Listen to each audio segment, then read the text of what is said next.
Bonjour, c'est Pascalie qui va vous raconter la deuxième partie de l'histoire de Mathis et Octavie. Les mots sont partis. Heureusement, Mathis n'est jamais à court d'idées. « Allons à la bibliothèque, dit-il. C'est par là qu'il faut commencer. S'il reste des mots quelque part, ils sont là, c'est sûr. » répond Octavie, ce qui veut dire « d'accord ». Ils vont donc à la bibliothèque. Il y règne un grand silence, comme si les livres étaient endormis. Mais les livres ne sont pas endormis, ils sont vides. Tous les livres sont vides.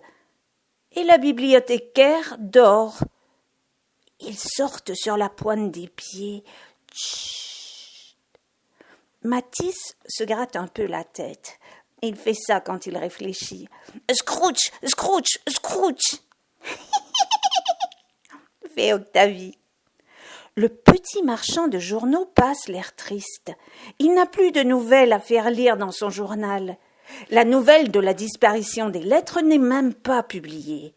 Il n'y a rien pour l'écrire. Tout le monde est triste.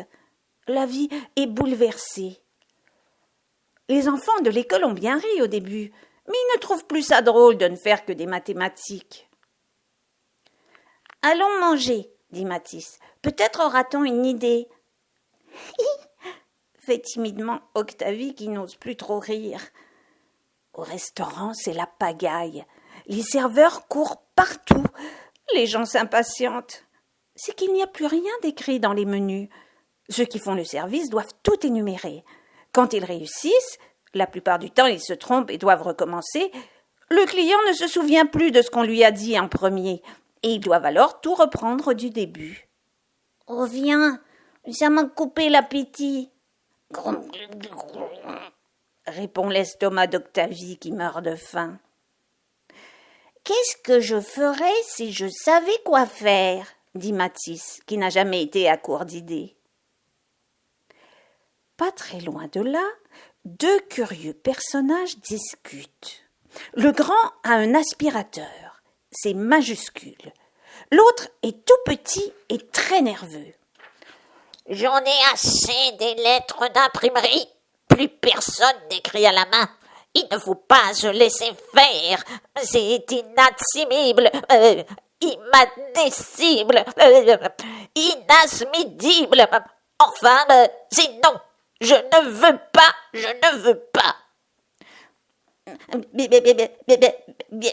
Bien parler, patte de mouche, patron.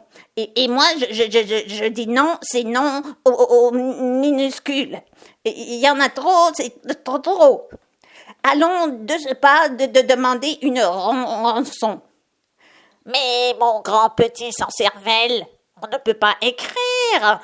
On a kidnappé les lettres. C'est nous qui les avons toutes. Eh bien, on va leur dire au monde ce que nous, on veut. Sinon, les lettres, on les aspire toutes et plus personne ne les reverra. En attendant, on va acheter un grand seau d'encre pour nourrir ces satanées lettres. Je t'attends à la maison. Du côté de Mathis et Octavie, scrunch, scrunch, scrunch, fait Mathis en se grattant la tête. fait Octavie d'une toute petite voix. Mais, qu'est-ce que j'entends, fait un drôle de grand personnage.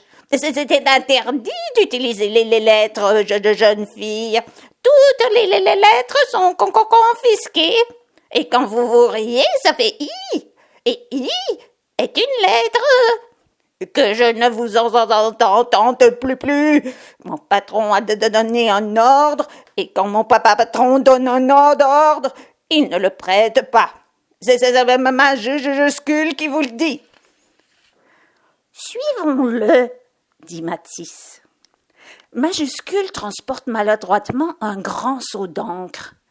Et Octavie, pendant que personne ne la regarde, tire doucement, tout doucement sur une longue clé qui pendouille accrochée à la ceinture du grand personnage. Ils le suivent jusqu'au repère, une maison tout en hauteur avec une grande palissade. Patte de Mouche attend son ami et le gronde.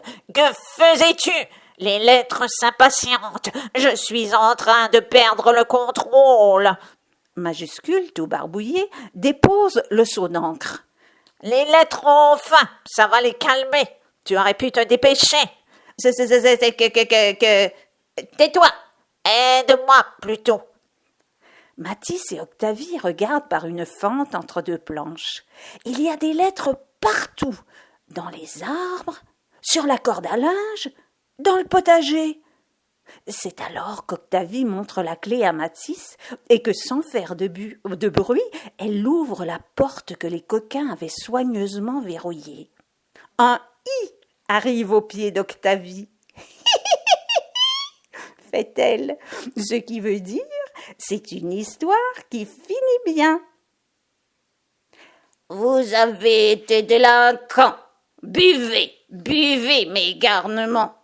Des mots on ne peut se priver, sinon tout est désordonné. Oh, Monsieur Bazouk a recommencé à faire de la poésie, Octavie. Monsieur Bazouk, Matisse et Octavie, ravis, s'installent pour dévorer les livres qui ont retrouvé leurs histoires, pendant que Patte de Mouche et Majuscule piteux avalent leur encre en grimaçant. Oh, on ne les reprendra plus. Fin. C'est Pascalie qui vous a lu l'histoire de Matisse et Octavie. À bientôt.